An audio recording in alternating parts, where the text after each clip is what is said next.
ஸ்ரீ குருப்பியோ நமகம். ஓங்கி அளந்த உத்தமன் திருவடிகள் போற்றி போற்றி.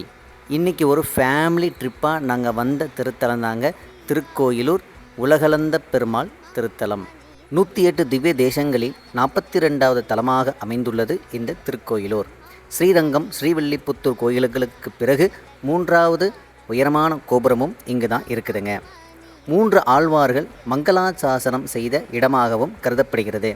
மூலவர் திருவிக்கிரமர் உலகளந்த பெருமாளாக நின்ற திருக்கோலத்தில் நமக்கு காட்சி தருகின்றார். திருமாலின் தங்கை அம்பாள் ஸ்ரீ துர்காதேவி சுயம்பு மூர்த்தியாக இங்கு காட்சி தருகிறார். உலகளந்த பெருமாள் காட்சி, அதாவது தச அவதாரத்தில் 4வது அவதாரமாக ஸ்ரீ வாமன பெருமாள் அவதரிக்கும் காட்சி.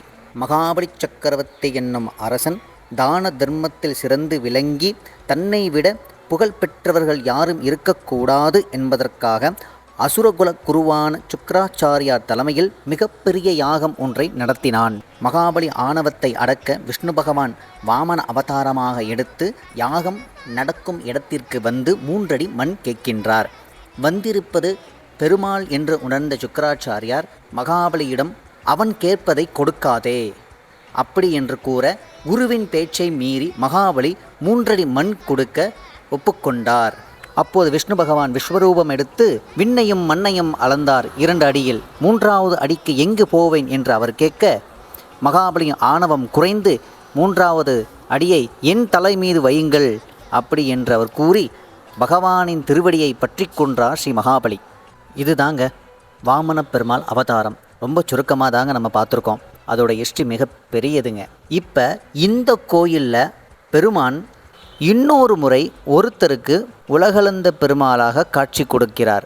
அவர் யார் அப்படின்னு பார்த்தீங்கன்னா, மார்க்கண்டேய மகரிஷியின் திருத்தகப்பனார் மிருகண்டு மகரிஷிக்கு அந்த காட்சியை மீண்டும் காண வேண்டும் என்று மிருகண்டு மகரிஷிக்கு சக்கரத்தையும் சங்கையும் மாற்றிக்கொண்டு வலது காலால் திருவிக்கிரமாய் உலகளந்த பெருமாளாக மிருகண்டு மகரிஷிக்கு காட்சி கொடுக்கிறார்.